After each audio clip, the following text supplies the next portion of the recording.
This feels so professional. Well, it is. Thank you. Yeah. You hear that, folks? I'm a professional, coming from a professional. So, welcome Thank everybody. you. This is the Business Builder Podcast. I am Brother Juice, aka Justin Gates. That's my government name. Don't use it against me. We have in the studio with us this morning the lovely Sasha An, who you have an IMDb profile. I do. You might be. I don't know if I know anybody else that does. Really? Yeah. I mean, I thought I should have one somewhere, Wow. but I don't. feel honored. She has appeared in Fear the Walking Dead. Oh gosh. Yeah. Yeah. Why you say, oh gosh, for? That's like fantastic. And The Summer I Turned Pretty. Yeah. And then, what was the other one? There was two other ones I had them memorized. Here or there. There was, what was the one with the wedding?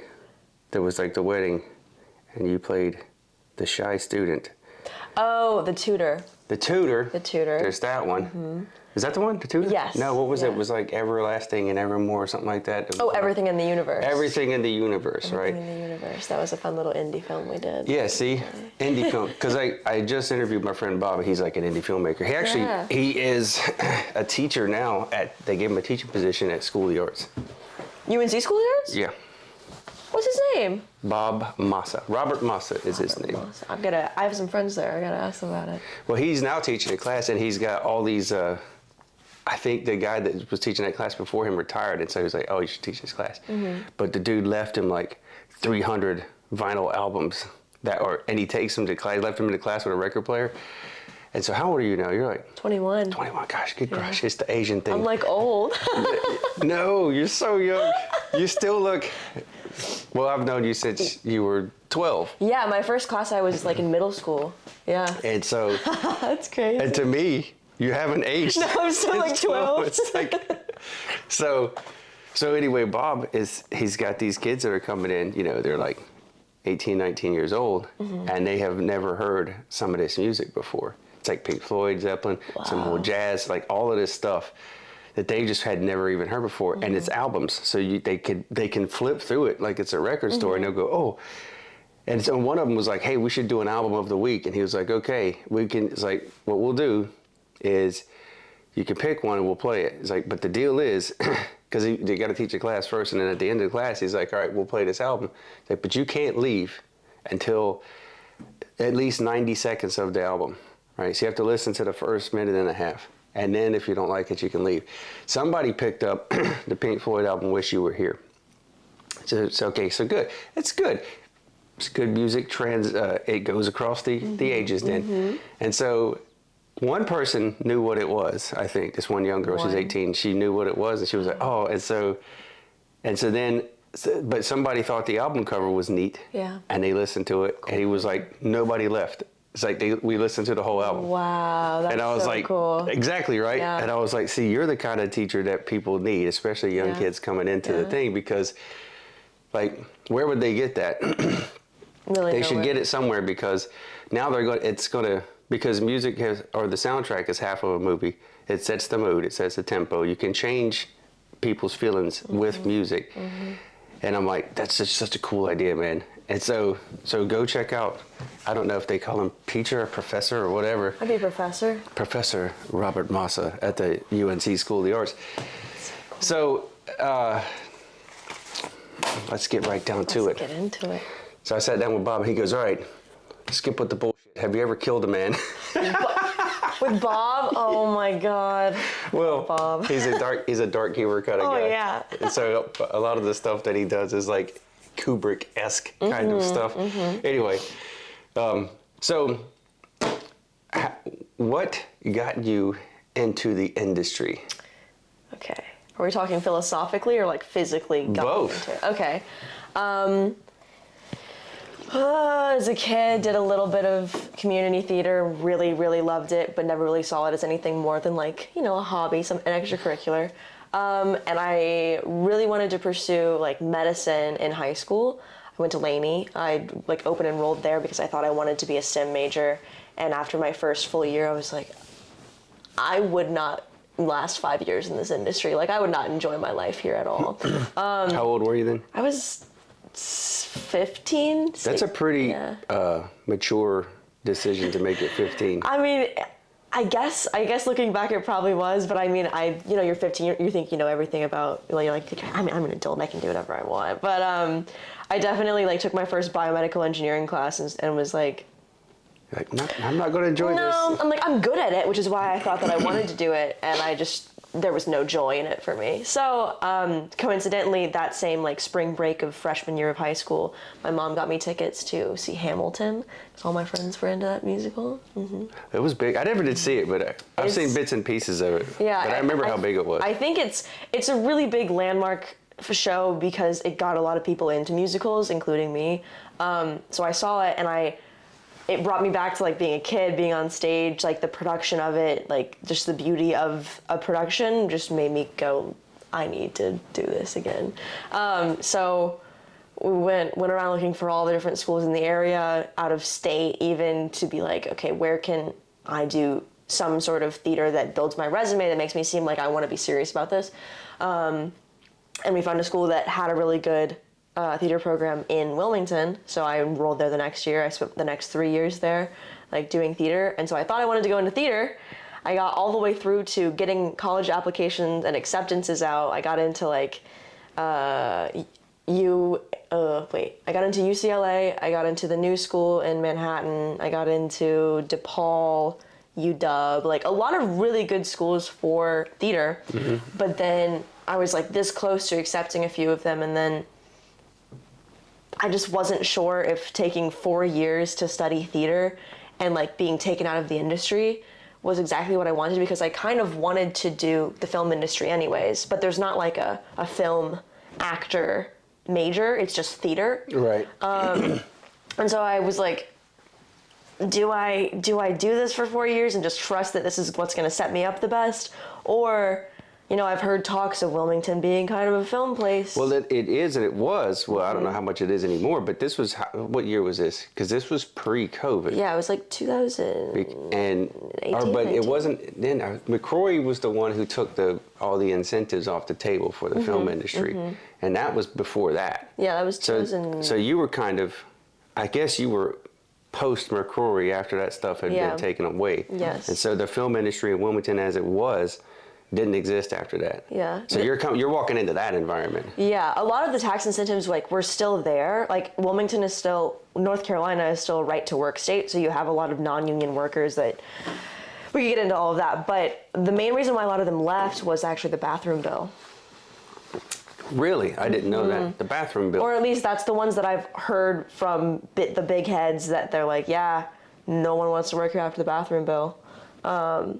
Like particularly the show Outer Banks was supposed to film here. Yeah. One of their cast members is pansexual and was like, I'm not gonna work in a state where that's like a law, the bathroom bill. But it recently was, I don't want to say like abolished, but it was like reconsidered, and it was, I guess, annulled. And so it's not really a thing anymore, and now all the productions are coming back. But then COVID had to hit.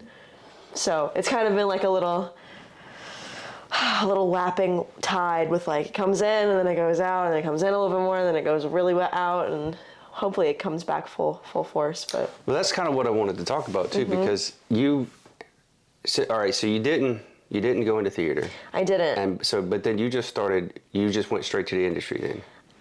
Doing because I know you were a PA for something, so and that was another reason why I wanted to talk to you, is because you kind of have spanned the gambit of the entry-level film stuff, right? Yeah. So you didn't start off as just, like, you didn't come in as a role. star, right? Yeah, you didn't come in and go, I am the hot chick, and so, I'm not going to work if you don't do X, Y, and Z. You were just like, no, I'm going to get in there and do this. Because I remember one time you were doing parking at one of the gigs down here, So that's interesting to me, because that's more of like the Mike Rowe approach.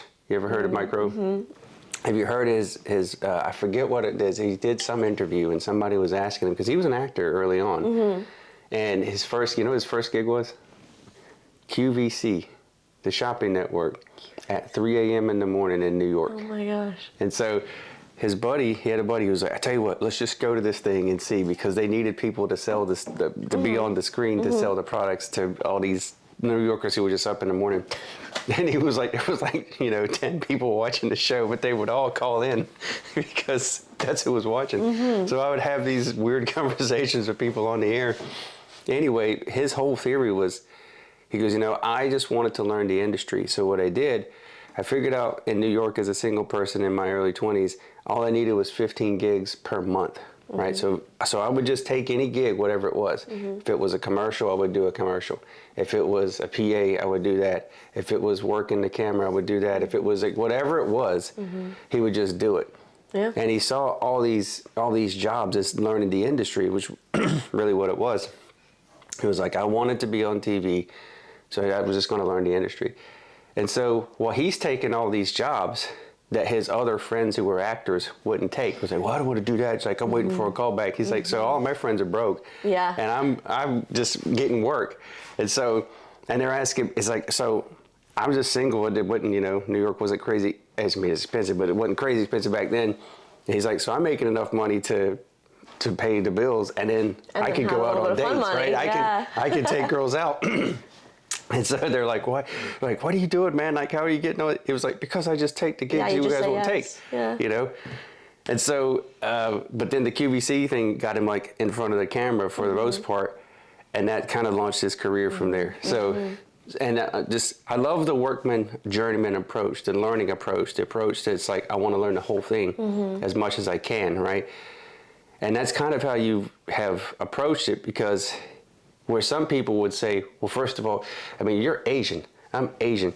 Like if we have like biomedical on the resume, so I can imagine the Asian parents would be like, what? You want to be you want to be actor? Yeah. They're like, oh, so you want to starve? Yes. Okay. So it's like, so you'll be homeless. I smell like failure. Have you seen that dude on Yes, I know exactly. Yee? Yes. He was like, we are Asians, not Asians.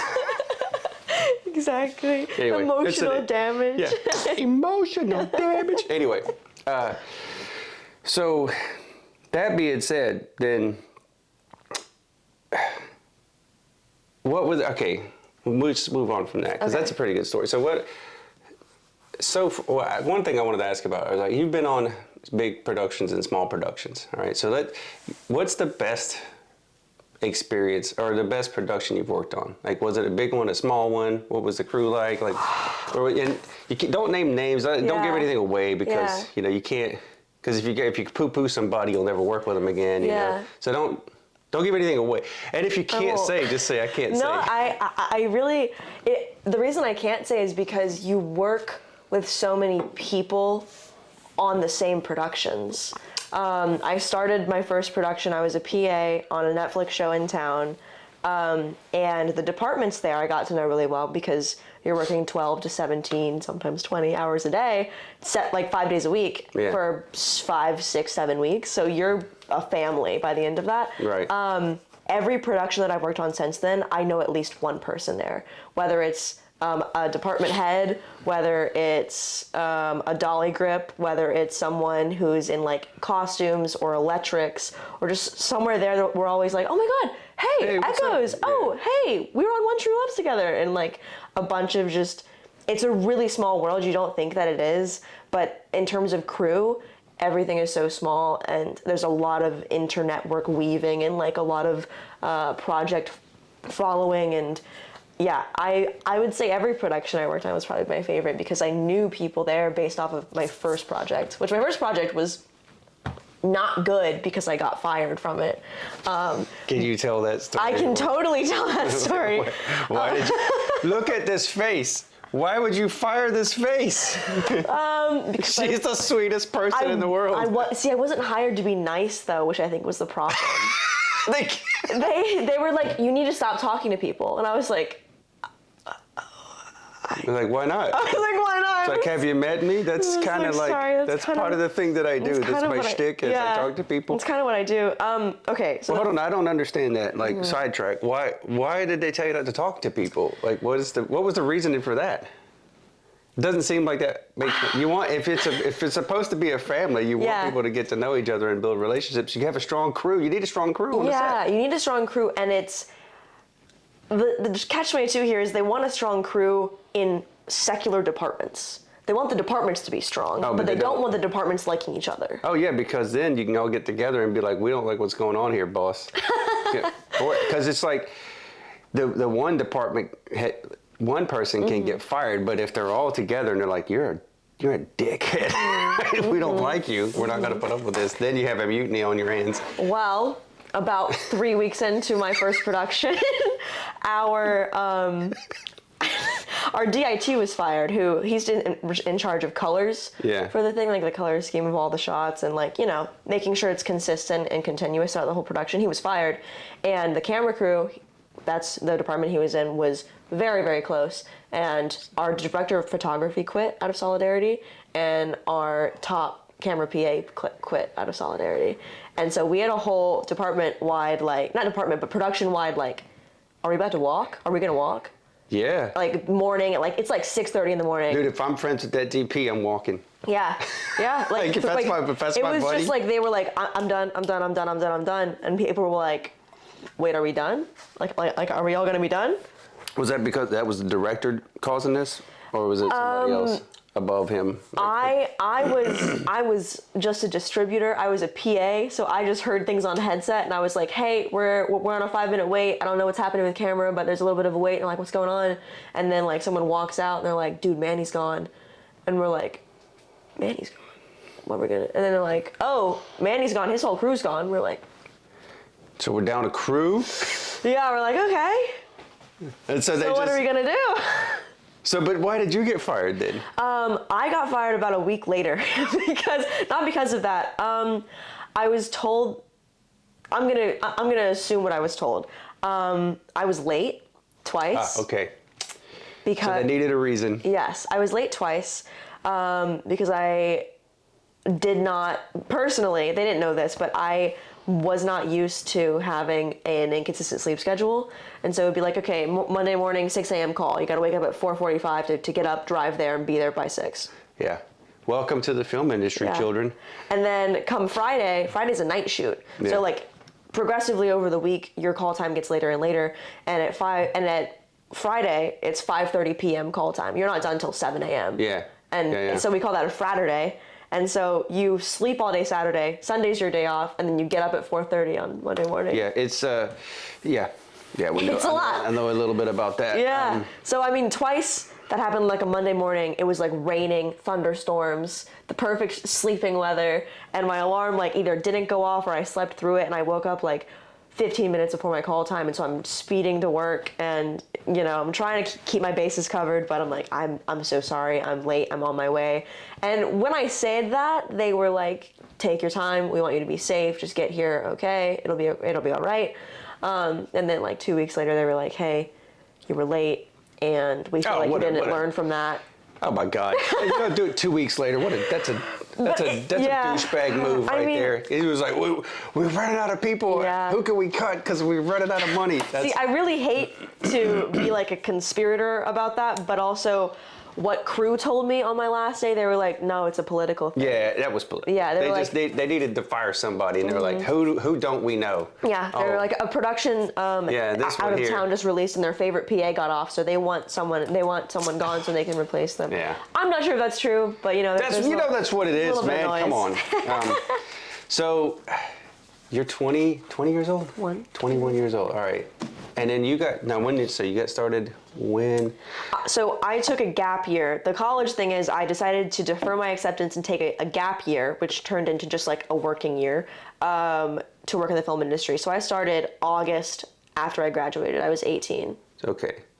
So 3 years in. And you've done, but you've worked on small stuff, you've worked on big stuff, right? So you've kind of spanned the gamut, right? You've had like actual food service. Have you worked on a set that didn't even have water? Because Bob has. He was like, we were in New York in the summertime and it didn't even have water for us. And wow. So you haven't sunk that low just yet. I mean, I bring a giant water bottle wherever I go, so I don't know if I'd smart. notice. Yeah. I've worked 2 student films where, like, you know, crafty is like some Welch's fruit snacks and a granola bar. Yeah. But I'll take what I can get. So I mean, yeah, man, yeah. Well, if it's a student film, you're lucky to get that. Absolutely, As a for sure. you're all broke. Yeah, everyone's As students, broke, everybody's for sure. broke. So if you, which is why I was so impressed with I forget her name, but she was doing it up there because she had lunch and like a third wrap meal? party. Yeah. Yeah. And it was all like she spent her money. It was all Trader Joe's stuff. So it was like the wraps from Trader Joe's. It was like me, Bob, and John, the sound guy. She was one of the actors. Pete Evangelista was an actor, and then I forget the other kid's name, but he was waiting for a callback from some show because he was from theater, and everybody else was from film. And so and I remember we're sitting here waiting for this guy, and now Bob's ideas are somewhat offbeat. So you have to kind of know it's going to be offbeat. Yeah, And you have to be on board with that. Yeah, right? for As sure. a film person, you are. If you're coming from straight theater, though, it's nowhere near that. No, they right? rehearse it 14 times and they do it exactly like that. And it's usually never outside the box, right? Yeah. Because you can't put a bunch of weird stuff on stage. You can, but it's like, if you want people to come and pay tickets prices for it, it's got to be like... You need to know the weird stuff ahead of time, and then anything that goes wrong on stage is just a circumstance thing. But this dude, it was like he couldn't wrap his mind around the concept of what was going on. Yeah. And then my arms are getting tired, and I'm like, Jesus, dude, let's go. And it's New York in July. It was like July 4th weekend in New York. So I didn't notice, but it's hot up there. Hot. And so It's like we're wet all sewer. and it was sunny, Yeah. and we're all dying. Yeah. I mean, we're dying. And it took this kid an hour to figure it out. And I was like, Bob, just let me do it. I already know, because I knew what he wanted. I'm like, I'm not an actor, but I could do that. Like, I know what you want out of this person to do this. Yeah, thing you and did write it? this. No, I didn't. Oh, But, I was like, that's so cool. Well, because I'm like, no, because it was Brian asked Bob to direct, and so like Brian's kind of like director / producer on this, and so Bob was directing, and I'm like, all right, let's see what he does, and he was able to, but it took him like it was all this back and forth, and I was like, it's only, and I'm thinking in my head, I'm like, it's because he was the only outsider in the group. All the other ones kind of knew each other coming up, because Bob he was on staff at NYFA in New York, the New York Film Academy, so he was up there too. And I think, what was he doing? He was like teaching like lighting and blocking and like stuff like that. So they had all kind of known each other from that New York scene. Yes, yeah. And even though this kid was in New York, he was not from the film scene. He was from the theater scene. Yeah. He's a theater kid. And I'm like, this guy just doesn't get it. Like, we're talking about her good at it. Anyway, but he got it. I don't know what Bob told him, but he got it. What is, or has there been, a turning point? And what I mean by that is, so you've been busy. Can you support yourself doing this? Like, you're an actor. You know, that's how you make money. That's how you pay the bills. Like, you, technically, I mean, look, on your IMDb profile, it says IMDb Pro. You're a pro. You can just pay for that, though. Well, look, if you get paid for a thing, That's true, yeah. you're a pro. Yeah. You got paid to act. I did. And I not do. only one little thing. It's Right, like you've been on Netflix stuff. It's crazy to think about. Like, I don't conceptualize that at all. I'm just like, yeah, I worked as crew on stuff. That's cool. And like, I did a few things where I got to be in front of the camera, but nothing like that cool. But then, I guess, yeah. So as an actor, then have you reached that point where you're like, I could do this thing? Because you went into this with a goal of doing this thing. Doing it, right? yeah. And it's not like it's not a real thing. You're doing it, right? You've done it, or you're doing it. I mean, you're. I try, yeah. But it's like, you know, you tried. You did it. Like, I mean, relatively speaking, I think I've gotten a lot further than a lot of people, unfortunately. Like, yeah. Well, look, but that's the way it is. You know, I mean, them's the breaks. So, and you always need a lucky break, right? So, do you think you're at a point now where you're like, I'm like, holy, this is my job. You know, I'm an actor. It's like you go to parties at like, you know, Thanksgiving and Christmas. Oh, Sasha, are you still doing the acting thing? It's like, yeah, because that's what my job is. That's what my job is. It's how I pay for school. It's how like, I pay for rent. really? Yeah. Like, yeah, duh. It's funny because either you'll get like, oh, are you still doing the little thing. Yeah. Or I'll walk into somewhere and they're like, "You're the most famous person I know," and I'm like, yeah. It's like, you're like, you know what? Here's what you do. Here's what you say to them if somebody says that. You're like, you need new friends. And I'm like, "Oh wow, yeah, you don't get out much. I'm sorry." Like if I'm the most famous person you know, you got a small circle, man. Get out.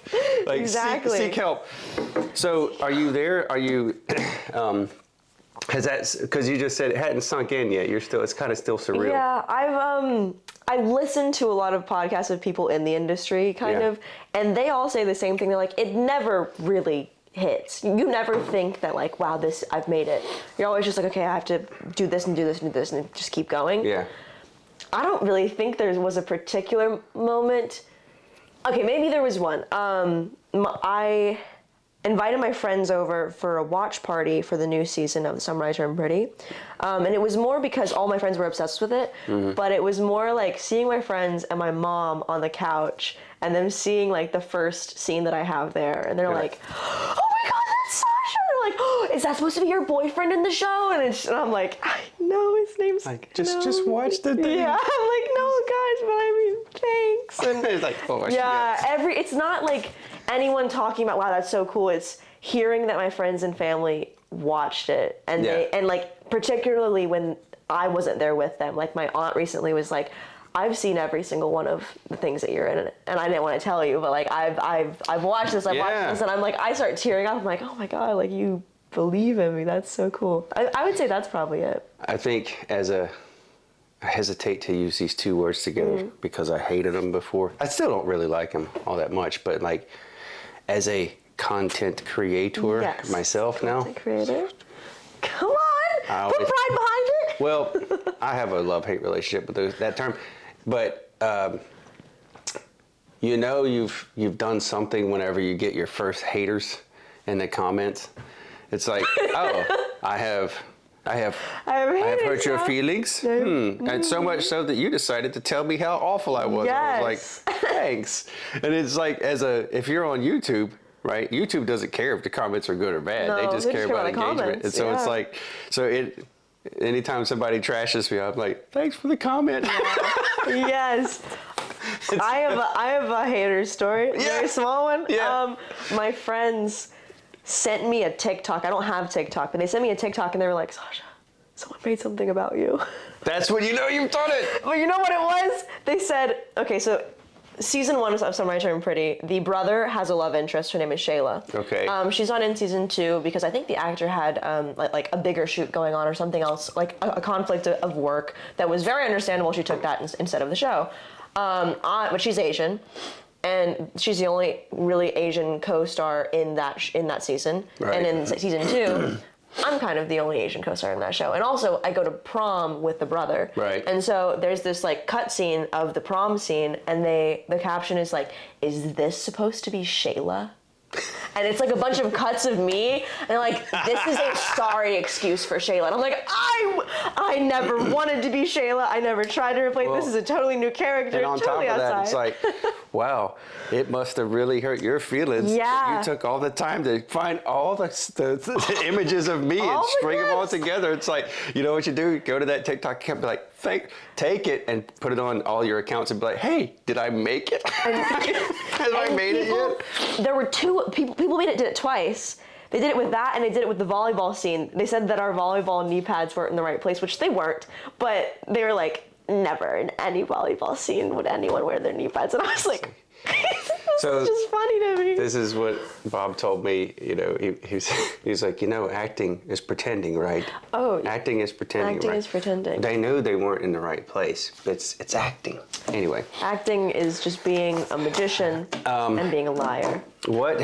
Well, that's true. I mean, it's like say. Yeah. I mean, you could be a politician. Yeah. Professional liars right here. What about the personal sacrifices? Sleep being one. If you're on crew, it's sleep. If you're on first team, if you're an actor, it's the respect of crew. You don't get to be a family if you're an actor. Yeah, because you're the talent. Because you're the talent, and you're wrapped in bubble wrap, and you know, at the beginning you were like, you weren't like, oh, I'm the star. Every actor on a show, it's not that the crew has like a preconceived notion against it. It's just that there's so many people like that once you get on there, they're like, yeah, they just kind of group you in there. yeah, you're one of the first team, and you're like, what is an actor doing at Crafty but by themselves? And it's like, well, I know these Crafty people. I worked with them, so I'm like, It's like, those are my friends. Yeah, It's a like, lot of it is like the ostracizing from the rest of the crew as first team, and feeling like, okay, like I'm here and I'm doing what I love, but also I'm not really building those relationships that I was when I was on crew, because I'm seen in a different way. Yeah, but so how do you overcome that? Or can you? That's a great question. Because I already know. Like, Okay. I have no aspirations to be an actor, but what I wouldn't mind doing is just being like. Oh, you've told me this. You told me this like 5 times. Just put me. I want to be the background dude. Yeah. You know, like. I'm on the B team, just like, what do we need this guy for? Just kick the door open and get shot in the face, and then I'm then like, you said you get to be in the I'm background done. tent, hang out at Crafty. Yeah, because I get paid for the day, right? I don't want to act. I don't want to have to work 17 hours a day. I just want to sit in the background and like read a paper and drink some coffee, because I'm going to do that anyway. Yeah. Right? Might as well get paid for it. Yeah. So, however, what I will do when I'm not doing that is I'm just going to walk around and talk to everybody. They'll be like, I'll just be like, what's going on up here? Yeah, like, what are you doing? Oh no, I just want to see what's going on. You know? It's like, this is how you set the camera up. This is how you set up the lights. You know? It's like, what's this? Why do you care? It's like, because I think it's interesting. That's what they did while my first production. I was talking to camera and I was like, oh, what are all these setups? And they were explaining it, and they paused and they're like, you want to be camera, right? And I was like, no, I just think this is cool. Yeah, and they were like, okay. Like, yeah. You know, what was it? I forget who said it. One of the many books I've read in my day. I don't know, Think and Grow Rich, or How to Win Friends and Influence People. Have you read that one yet? Okay. I haven't read it, but I know of it. I think in that one it says, people love to talk about themselves. And so people will love you if you just ask them Questions about something that they love or they're interested in, and you just sit there and go, and then every so often you're like, oh, that's interesting. Yeah. Tell me more. Yeah, and then you do the mirroring thing where you repeat what they say. Yeah, and then afterwards you're like, that was the most fascinating person I've ever met. It's like, you didn't say 4 words. You know, all I said was like, tell me more. I'm like, wow, that's so cool. Tell me more about that. You know? That's so I mean, cool. look, and then you could say that's like, oh, that's like, no, because not if you're. It's not like manipulation or a tactic if you're really interested in it, right? Yeah. Anything else as far as sacrifices? Currently, yes. I'm in school. Yeah. At UNC. What are you doing in school still? You're an actor. Why? I like school. I'm a nerd. I told you I wanted to be a doctor because I was good at it. Yeah. And I spent a year in the industry, and people were like, do you want to work full time for us? And I was like, I kind of want to go to school. And so a lot of them, what they do is they go to school now. They're like, go now, get your degree now. The world will be waiting for you when you're done. Yep. But that means I have 3 years of just being like, so now you're back in right school now. and you're not working. I'm auditioning, but I mean, my availabilities, I've worked 1 day in the past year and a half. And so it's very like... You know what? You got to do that background work. You gotta do that background work. You gotta get in there. You might have to go back on the cruise, man. Yeah, and I mean, I've been considering it like this summer. I really want to. It's just more the personal discipline of being like, this is what I want. I want to be in school. I want to be 20-something. I want to have friends that are 20-something, not that are 30-something, 40-something that are transpo guys. Like, I want to have friends that are my age that I can continue to have, because I didn't really have many of those. And understanding that, like, okay, I put this time aside in order to do something for myself that will benefit me later on. Yeah. But not working has really been a big sacrifice. That's crazy, man. Yeah. Because, that's a difficult juggling act. Yeah, it's like an investment. You're like, I don't know if this is gonna be good. So I don't know if it's gonna tank. So you're going after a med degree then? No, I just want to get a degree, and I wanted to be better at Korean because I never learned it growing up. So one of my degrees is Korean language. The other one is exercise and sports science, because I work in stunts and I want to help with the injury ratio. Okay, so then I have questions. Oh. As a young Korean, it has to be asked, because because somebody would be like, well, you didn't even Is it north answer. or south? No. Oh, okay. I think we know the answer to that one. It's south. However, do you like K-pop? I liked K-pop. I appreciate K-pop. Okay. I appreciate. I get that because I do too. I can't say that I like it or that I listen to it, but I get the appeal. I get the appeal. Right. I appreciate the money-making machine that is Korean entertainment. Well, and because that's another thing too. Like the Korean film industry it's like. I have no aspirations of getting in there because But it's so close to like overtaking Hollywood. Like Bollywood It's and so Asian film is, because if Hollywood doesn't get their together and like figure it out, the brain trusts will move, right? Because Bollywood is eating up. They're eating up your backside, and then the Korean film industry is like, oh, we know how to do film too, right? And I think that the Hollywood machine is so entrenched and just that it's aged, you know, and the powers that be they're not surveying the global landscape and seeing what's coming up. I mean, Triple R went global, right? I mean, on Netflix there's a Korean zombie samurai show. Have you seen this? It's like samurai show? It's a set piece where it's like what would happen if a zombie outbreak happened. And you were stuck in school or something? In feudal Korea, right? Oh. Where they were like still having swords and whatnot. Yes. So it's like kind of for lack of a better term, it's like a Korean samurai show with zombies. Yeah. And like the reviews are good. I think Korea, in particular, does an amazing job of mixing history and traditional themes with a lot of modern stuff. I just watched a new movie called Alienoid 2. Yeah. Really, really good show. Really good movie. Where is that? Is it like, what platform is it on? I watched it as a film screening in my major for extra credit, but it came out in Korea. They had to have rights transferred over to them to show it at UNC. But it's like time travel and the future and the past, and it all mixes together, and then it's like souls and demons, and so I think Korean films in particular do a great job of mixing genres. They're getting creative with the storytelling instead of just. This is a comedy. It's going to be comedy. This is a drama. It's got to be drama. It can be everything. And some of them are good. I've seen a few of them, and they're good. What about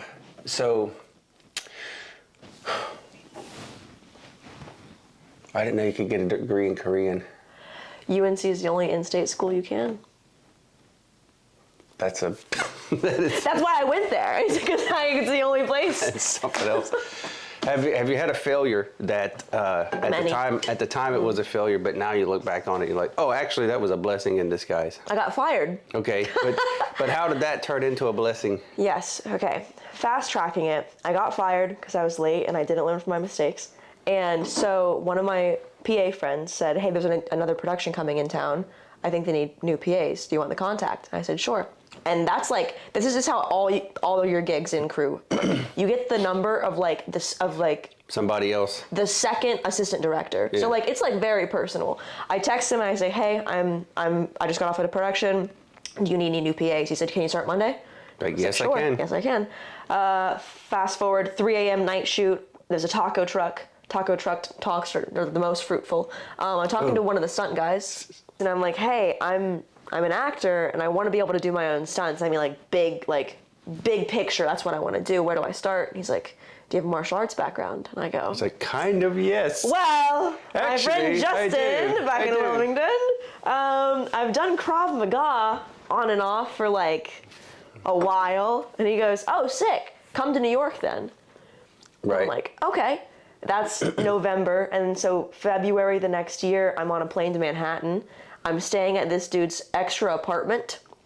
It's fun to have friends with extra apartments. Yeah, well, I mean, okay, it was his apartment. He was living with his girlfriend, though, so it's but still, in New York. Tell you what, man, those New York romances are brutal. They're cool. You know what a New York breakup is? No. A New York breakup is because it's so expensive, that you and the girlfriend or boyfriend or whatever, you have to live in the same spot. Then you're locked into the spot. So when you break up, you still have to live together, but you're dating other people. One of you is dating somebody else. That's a New York Imagine breakup. bringing someone home. No, I knew when I was in New York, a dude was going through that at the time.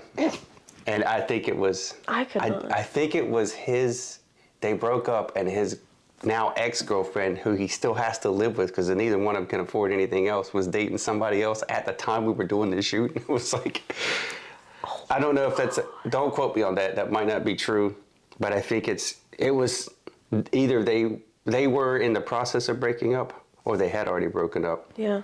And I'm not sure. I don't think he was dating somebody else. It must have been her. But it's like they still had to be in the same spot. That's why it's called, yeah. Well, anyways, let's hope that didn't happen with them, because I'd love an extra place to stay in New York. Yeah. But I lived in New York for a month, and I worked on Broadway. I worked to choreograph on Broadway. Off Broadway, I worked in conservatories. Dang. For a month, because they were like, we trust you. You know what a fight looks like. You know how to make a fake fight then. Yeah. And so we're going to trust you with this. And I just kind of snowballed into that. And then another contact I met on the production gave me the contact of a casting director. I got a actors general is what it's called, where they basically talk to you and say, okay, we're going to recommend you to some agencies. Right. And then I cold called an agency and was like, I haven't done anything. I've done a short film and a student film. Do you take people who don't have to film experience things? Mm-hmm. And I just got an appointment in person with her. I sat down and talked with her, and she was like, you seem driven. I'll sign you today. Yeah. So the casting directors are good people to know, because the thing is, even if you get turned down for the first one, if they like you, they'll go, oh, well, Sasha's good for this. And so they'll put your... That's what a lot of auditions are for agencies. It's like, you're not going to get it, but it's showing face. It's like you get your face out there, you get seen. But more than that, though, get to know the casting directors. Don't just go in there as a diva. Like, get to know, like, if you make friends with the casting directors, I was listening to somebody else, and that's how this person got it. They were like, I just made friends with the casting director. Like, I would go in to build a relationship with the casting director. So at some point, that casting director is going to be, because some actor is going to come in and piss them off. And so they'll be like, well, that one's not going to work, but Sasha will be fine for this. And so that's like kind of one way to get... The one that I met in town was Lisa Mae Fencannon. She's a lovely human being, and I really hope I get to talk to her more, because that'd be awesome. Well, that's pretty cool. Yeah. Like, so... I got fired, and out of it, I got a stunt offer. And you got to go to New York for it. I got an agent, so I got acting gigs. So what then... Because I didn't know... and I might start asking this question. It depends too, because I mean, because we're talking about the film business here. This isn't about like business in general. This is about like how you navigate the intricacies of being an actor. You know, as a young Korean woman at the tender age of 21, coming up in this world. How do you get there? How much of a role do you think luck has played in this? I tend to think a lot. A lot of people who have been in it longer than me correct me and say it's not. I think in the beginning, it kind of is. I think it's about, you can be talented. There's so many talented people out there, but it's about the right person who, in their head, they have some sort of a figment of what they want, and you happen to match that. That's not anything about your skill level or your technique or anything you can do. It's more just like they were thinking about some 21-year-old Asian kid playing a college student, and you looked like the college student. Like, hey, look at that. And so they're like, yeah, that's it, cool. And then as you get to, I think a lot of it after that is being personable, being a good person to work with, and not being a diva. Like, yeah. It's about building. It's even in acting or in the film or theater, it's still about relationships. You know, because like you said, you know all these people at all these different departments wherever you go. Because again, that world is smaller than people think, I think. What about?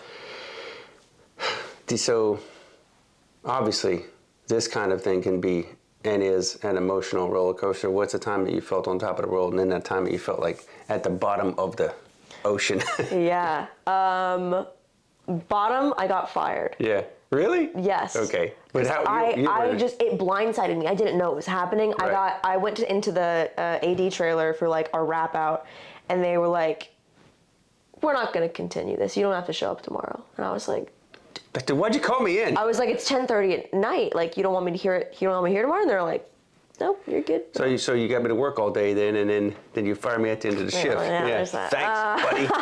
But then 24 hours later, I booked another job. But like that 24 hours, I was like, I'm a horrible person. I'm never gonna make it in this industry. I'm a failure. I've been blacklisted. Yeah. Everyone hates me. But then See, that's all that Asian guilt. It's like, I fail you. this isn't like a B. This is like an F. This is a did not I'm finish. a Phasian. I'm a Phasian. Oh my God. But then I would say probably the highest was like working on Broadway. Was like one of the first ones. Really? Yeah. Just because I worked on this show called Take Me Out. Do you know Grey's Anatomy? Yeah. You know Jackson Avery in the show, played by Jesse Williams. Oh, yeah. Light skin, blue eyes. Yeah. Gorgeous. Yeah, the gorgeous man. Yeah, yes, the gorgeous man. The gorgeous man there. Oh my Yeah. God. And then Modern Family, you know Mitch in that show? Yeah. He's a goof. The two of them, Jesse and Jesse, were on this show, and I got to work. Well, Jesse from Modern Family was walking out of the rehearsal room as we were walking in. He was like, "Hi, I'm Jesse. So nice to meet you." And I was like, "Hi, I grew up watching you." I didn't say that, but I was like, "Oh, so nice to meet you. I'm Sasha." But then I got to help choreograph a fight scene with Jesse Williams and his co-star at the time. Actually, two of them. And little did I know, one of the fight scenes was going to be an assault scene in a baseball locker room in the showers. So we went in for safety checks for the dress rehearsal, and it's a nude scene. It's a what? It's a nude scene. It's a nude scene. And you didn't know that before you went there. I did not know that. Right, so I'm going to have full frontal, the full Monty. All the audience had to have their phones sealed because for fear of that. But I was like, this is my job. And this is for cool. theater on Broadway? On Broadway, yeah. Full nude on Broadway? Yeah. I did not know that. It's a fantastic show. That was just like, it's a fun anecdote that I get to throw out there, like truths, and a lie. Yeah. I get to be like, hey, I'm Sasha. I saw somebody naked. I've been to Korea. I've had 7 pets, and I saw Jesse Williams naked. And they're like, no, you didn't. And they're like, no, you've definitely, like, that's definitely the lie. And I'm like, no, I've never been to Korea. And they're like, what did I? Now you have emotional damage. It's a great story. Yeah. So, what about the? What is the hardest lesson you've learned here so far? Now, this has been a short. It's because it's like, it's not a long time that you've been doing this, but you're like, you have this feel of a veteran. Thank you. You're welcome. Appreciate that. Yeah, and I would, if I didn't think that, I wouldn't even be talking to you here. I really appreciate it. I really appreciate it. Because you are honest, you are driven, you are, it is refreshing to see somebody your age that has a singularity of focus, right? And is going after it, right? I mean, so many of you young people just are scattered, right?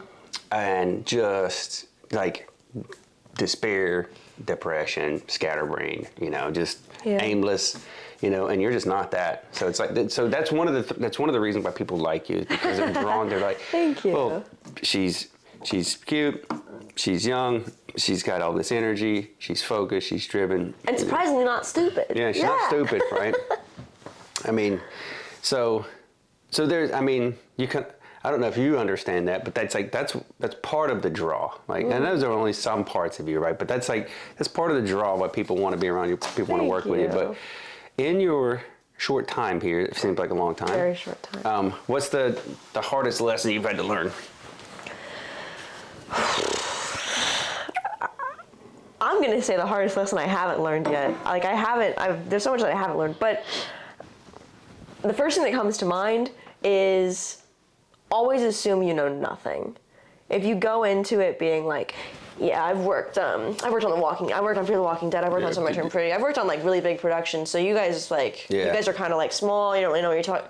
That's not gonna get you anywhere. Like, that's also like, I would never want to work with someone like that. That just makes me go like, can we get someone else, please? What a douchebag. Yeah, exactly. Who hired this person? Yeah, but then my fear, even now, I'm really new to this, but even particularly my first productions, I was so green that I like didn't know what a grip was. I didn't know that electrics and grips were different departments.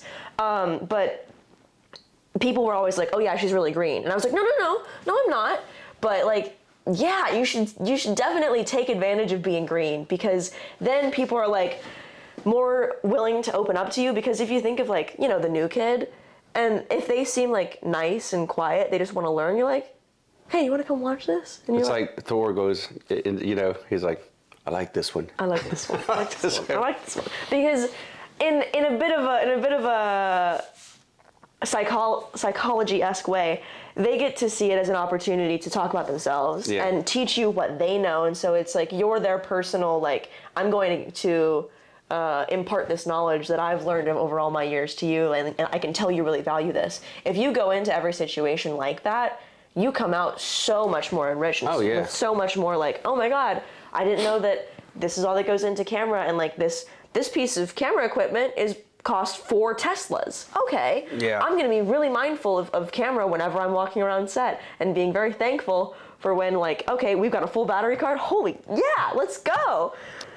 All right, so behind the scenes.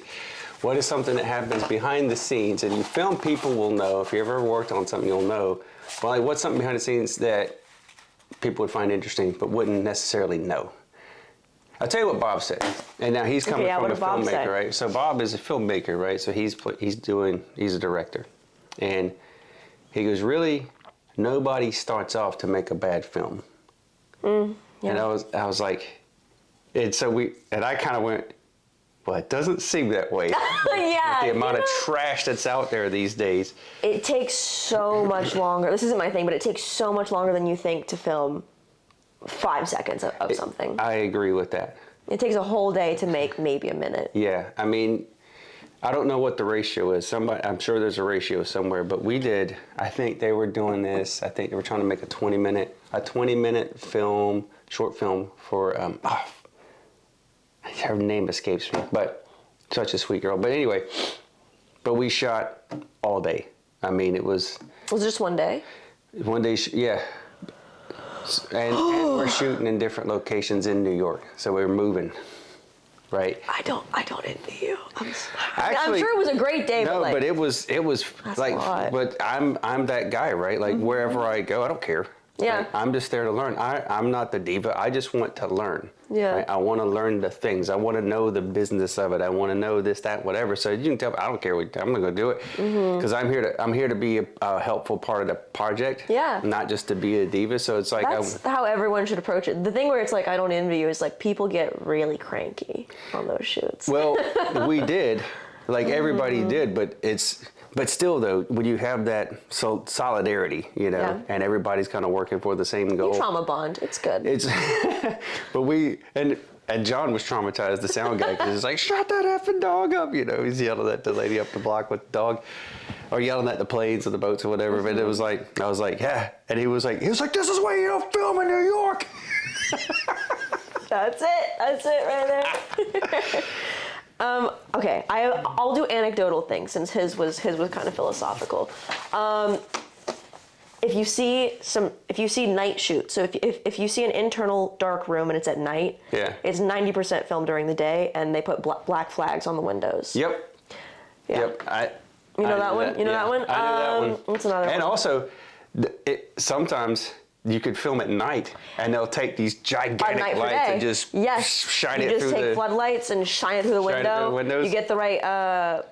what's the word? Like color filter flags on, and it's like, all right, daylight, it's noon. There's daylight. Go for it. You know, so there's some tricks. What is the best piece of advice you've ever been given about the industry in general? Not just being an actor, but like somebody's like, look, kid, if you're going to be in this industry, you need to know this. Oddly enough, right? Going back to the album, right? Wish You Were Here is about that. Right? You ever heard that song? You know, so you know the album, right? I know the album, and if you played it, I would know it's from the album, but I don't know the ins and outs of the album. So there's a song on there called Have a Cigar. Okay. It was one of my favorite Pink Floyd songs of all time. But the opening line is like, come in here, dear boy, have a cigar. You're gonna go far. You're gonna fly high. You're never gonna die. You're gonna make it if you try. They're gonna love you. Yeah. Right. So Yeah. they wrote this song as like a middle finger to the music industry. You know, it's like the band is just fantastic. That's really what I think. By the way, which one's peak? It's like, dude's an A&R. He doesn't know anything about him. He knows they're a cash cow. Yeah. And so they're like, so their attitude towards it was, you know, that was their song to Flip kind on of the bird. Yeah. So, oh, just because since we've been talking about like, you know, being a young professional in school or work, first off, a person who was telling me to take a gap year and work, they were like, Sasha, you can go to school and get out when you're 22 and try to go into the industry, or you're 18. The 18 to 22 pipeline of like making it big, like that age range, you can book so much with that. Yes. And that's such a prime time to get your networking in. So people are like, I remember when you were a kid, instead of like, I remember you when you were 25, you know? And it's not really that. So getting in when you're, as soon as you're comfortable, but like as soon as you can, is going to be so much worth the investment of time and like feeling a bit held back in the beginning from other like 18-year-old, 19-year-old things. Yeah. But then as of now, a lot of it is what my friend and I guess mentor now, Christian Sordelay, who I worked with in New York, was like, get the degree now. We'll be waiting for you. The world will be waiting for you when you're done. Yeah. Like the film industry, whether it's in Hollywood or whether it's in Korea, it's always going to be there. And in some capacity or not, I'm going to find a way to get in there. It doesn't have to be in front of the camera. I'm more than happy to work a PA job. I would be happy to work with some crafty people that I met like years and years ago. Yeah. So it's always going to be there. It's just know your balance of what you want to do to advance your career and be mindful of the fact that sometimes that means taking yourself out of it for a little bit. What a mature thing to say. I mean, because you hear that sometimes from people, or more often you hear that from people who are like way older than you. Because you go through the burnout cycle and you learn from crashing, but thankfully I had people impart that to me so much that I was like, okay, I'll trust you on that. That's where I'm going next. It was like, who was the person who has influenced you the most on a journey, who has been most helpful, right? And so it seems like you've had a lot of those people in your young career. Very short. But if there was one to jump out, like, who would it be? And if it's not one, if you have to name like two or three, you know, just... Okay, 2 or 3. One I just mentioned, Christian Kelly Sordelay, co-owner of Sordelay Inc. He and his dad, Rick, were just so welcoming and so, like, we're so excited to have you. We're so glad that you're here. Like, we can't wait to show you all these things. And, like, we're going to trust you and stuff. We're going to give you leadership opportunities. And, like, you've shown us that you can thrive doing that. That was a really big, like, confidence boost in that, like, okay, I can do this. Like, people trust me. People like the work that I do, and I do it well enough for them to want me back. That was a big one. And then just from, like a self-worth, like, oh, this is possible. The production that I went to after I got fired, it's called One True Loves. Yeah. It was more of an indie film than my first one, and so people were like, oh, it's a low budget, whatever. But you know Simu Liu, Shang-Chi. Yeah. Kim's Convenience, that dude. Yeah, okay. And have you ever heard of Hamilton? Oh, yeah. We just talked. But the woman who played Eliza, Philippa Sue, those were the two frontrunners of the show. So 2 Asian stars filming in Wilmington. Yeah. And it's like an indie film. It's an indie film, so everything's smaller. Everyone's talking to each other. So I broke the rules and I talked to someone, who I shouldn't have. But we were like doing like a camera turnaround, so we had 30 minutes anyways, and Simu was in the tent. Yeah. He was just like alone, and I could tell he'd been walking around trying to talk to people. People were like, go back in the tent, go back in the tent. And so I was like, he kind of seems like he wants to talk to someone. Why are you sending him back to the tent? Because when you're first team, you're bubble wrapped. If you're walking away, you're running away. Like, so they always want to make sure that they know where you are, so when you're needed, they can chuck you in there. But a lot I would drive them crazy, because I'd be out talking to everybody. Yeah, and they'd be so mad at me. That's why they get mad at me, because they're like, why are you over there talking to them? I'm like, because we're not. Because they're here. Because they're here and they're cool. I want to talk to them, and we're not doing anything. So I got to have like a 30-minute conversation about being an Asian American in the film industry. Yeah. And like navigating that and the balance of being like a representative of your community and like, you know, that's important, but also there's a big eye roll when we do it because it's like, yeah, everyone's representative of the community. You're just part of the community. That conversation we had. Yeah, but everybody's not on screen. Exactly. And you get, I don't think that people understand. You've got a hater. You get love. Haters. You get hate. Right. That's a Hamilton line, actually. Right. I didn't mean to do and so, that. But the thing is like once you like cement your face on film, then you're out there, love it or hate it. Yeah. You can't go back and take it back. So you hope you've done the right thing in doing it. And so, you know, whether or not you want to be a role model or represent the community, you are regardless. And the sooner you figure it out, the better it is. And so I do think it's intelligent to take some time to kind of weigh those scales before you do something, because if once you start to go, well, you know what, I'm going to do this because I want to, and you know, damn the torpedoes, well, then you've kind of crossed over into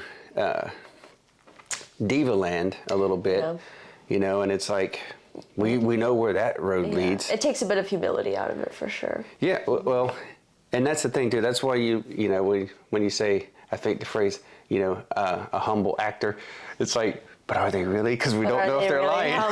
We don't know if they're lying or not. But you know, you get somebody good, or because they don't tell you. Everybody else will tell you. They'll go, oh yeah, I worked with Sasha. She was so great, or whatever, or whoever it is. You know, it's like when your reputation precedes you, not from actors or not from like directors or producers, but like crew, you know, the B team as it were, right? Or second team, whatever you call them. That's all I want, yeah. Right? If your name is good among those people and they're like, oh no, she's cool, like she's one of the good ones, right? That I think that has more weight than whether or not you get like comments or likes on something. Yeah, for sure. Because I'd rather have that like that level of respect, and I say respect, it's not admiration, you know, because it's like you don't want the admiration. I want to know that if I walk into a room full of people and I'm supposed to be a professional and they're supposed to be professionals, that they're like, they look at me and go, that's a professional right there. Yeah. She's not going to give us any hassle. She's going to just do the work, and she's nice. Yeah, you know? I was going to say professional, but like also like we'll dab each other up, like, hey, how you doing? Like, you know, what up, crap dude? Yeah, you know.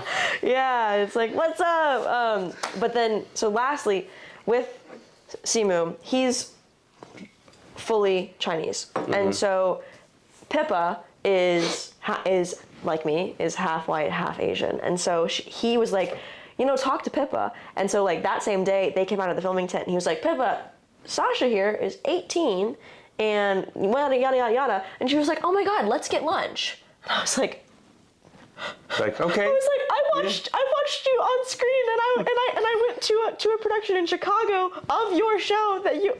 But okay, so we had lunch, and it was just the most enlightening. Like, she's like almost like a cousin. Yeah. In terms of like just her understanding of what it's like to be too much this and too much this. Yeah. You're not white enough to be white, and you're not Asian enough to be Asian. Yeah. So there's that bit of identity crisis. Yeah. Which is crazy because I never. Now, granted, I'm 52 and you're 21, so it's a different time. But I never did have that ever. Really? Right? Yeah, and I was always brown. So, but I was never. But there again, there's not. I'm quarter Filipino, so there was nowhere where I was ever at where there was a Filipino contingent that was like, you're not Filipino enough. Yeah, right? You're just like, no, I just am. But when I did run into, so I dated this Filipino chick, and then her mom, I went to go meet her mom, and her mom called me a coconut, and I was like, she goes, you a coconut, and I was like, and I didn't know what that meant, right? You're brown on the outside. Yeah, and white on the inside, right? And I was so mad when she said that, right? I was so mad I was like, look, you know, and I didn't disrespect the Filipino mom, of course, but I'm like, let's see here, lady, like, you get a chocolate. You don't know me, right? Yeah. I used to eat cereal with water because we couldn't afford milk. It's like, so you don't know how coconut I am or not, right? Yeah. But then I remember I was in Kernersville and I was in a Lowe's grocery store, right, with the cart, and I had my little Starbucks coffee and the little thing because they have the little coffee holder. The little holder. And I'm cruising through, or was it Harris Teeter? I think it was Harris. It was Harris Teeter. It'd be better if it was Trader Joe's. Well, they didn't have one there at the time, so I'm cruising. It's Harris Teeter, and there was a Starbucks in the store, Yep. and I went and got my little vanilla latte, and I'm walking around, and I was like, she's right. I was like, I am a coconut. That's exactly what I am. I was like, I mean, maybe, whatever. I used to be really poor, but I am a coconut. And so now if somebody calls me that, it's like, you a coconut? I was like, yes, I am. Yes, I am. I'm a delicious coconut. Like, coconuts are awesome. Oh, I love that. So, have you? So you're in school. You're in school now, and so you're not technically working. All right. So what are you going to do? What's the deal with school? It's like, what do you want your degree? What degree do you want? What are you going after? A BS in exercise and sports science. Okay, that's right. You're doing it. And a BA in Korean language. Okay. Technically, it's Asian studies with a Korean concentration. Sure. Yeah, so you're going to do that and then still work. So all right, what do you want to do then? After that, because that's like the near future. Yes. So after that, are you going to go back to the industry, or are you going to pursue? Okay. That is my intent. All right. My intent is link back up with my stunt guys. Yeah. Be like, what do you need from me? Yeah. I'm here. I'm college educated now. Yeah. Now I can make a conditioning plan for anyone. I can make an unofficial rehab plan, injury prevention plan. What do you want? And whether it's working in New York or working as a satellite partner on film sets with them, really anything with them, they've basically become a family to me, and I really, really do miss working with them. So either that, or let's say something else big happens with acting, with film. Yeah. I'll just ride that wave as long as I can.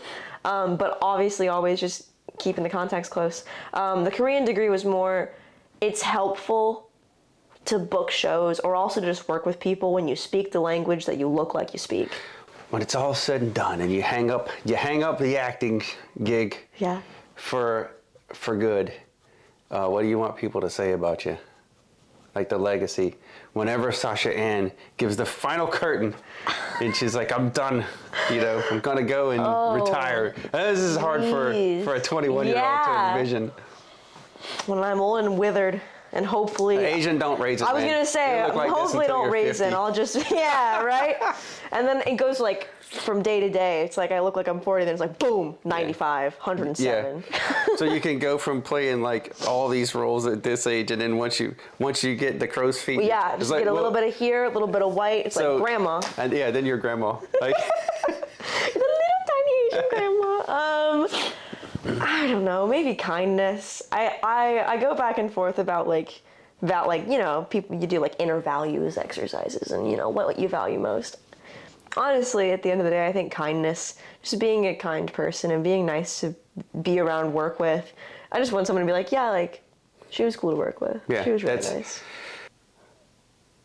Do you think there is a difference between now and then, as far as being a young woman and coming into this industry as an actor mainly, right? Mm-hmm. Do you think it's have you talked to the older generation, and have you noticed that there are either more hurdles or less hurdles, or stuff is kind of the same? I mean, are there roadblocks that they had to deal with that you didn't, or were there roadblocks that you have to deal with that they don't? Yeah. I think, at least in my experience, it's kind of, in the roadblock metaphor, they've been smoothed. They've been gone over so many times that it's just a little speed bump at this point. I have run into those blocks of being a woman in the industry, whether it's being an actor or being on crew, particularly on crew, because you're all equals and they feel they can say kind of whatever they want to you because you're one of the buddies. I've been told, based off the way I've been able to react to those situations, is I have a lot more agency and confidence about standing up for, I'm a working professional, we're professionals, you need to be professional as well. That kind of thing, where it's you wouldn't be able to do that before. I had a director that was never physical about any advances, but uncomfortable, made comments sniffed me because I was wearing some sort of perfume and was like, "Are you wearing perfume?" And I was like, Oh. "Yeah." And he was like, "I like it." And I was like, Speaking of that, right? Yeah. Just an interesting. No, go ahead, please. That movie we're shooting a scene in New York, right? And that's what it was about. It was about this dude who I forget what it's called. I have to ask Bob. But it was about a guy who he would sniff something and then he would form this crazy attachment where he wanted to sniff somebody. And so, part of the scene where the guy couldn't get it was like the girl, I think he had, how did it happen? He had a girlfriend that he wanted to sniff, and either she got weirded out or something like that. So he didn't have anybody to sniff, and so he's sitting there talking to his buddy, and they're sitting there like this. And he's like, "Hey man, can I sniff you?" And the guy's like, "What?" He's like, "Yeah, can I sniff you, man?" It's like, "I just want to smell you." And the guy's like, "What?" Like, that's what it was about. He's right? like, "No, I'm good." Yeah. So the thing is, so the guy takes off running, right? He's like, oh, and so he starts running. He's like, "Where are you going, man? I just want to sniff you." Oh my God.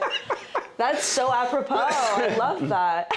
So it came full circle. Yeah, full circle. There you yeah. go. All right, that's for you, Bob. Is there anything else that you wanted to mention that we didn't get to? Never be afraid to ask. Never be hesitant about reaching out, because a lot of the times people think that the film industry is very like, how do you get into it? Like it just must be so hard to like make a break for it and like get your name out there. You don't really get your name out there. You just meet someone. Yeah. Well, it is still. I would say it's still relationship building, right? It's no different from any. It's networking, but just in an industry, right? So you still have to know people, you know.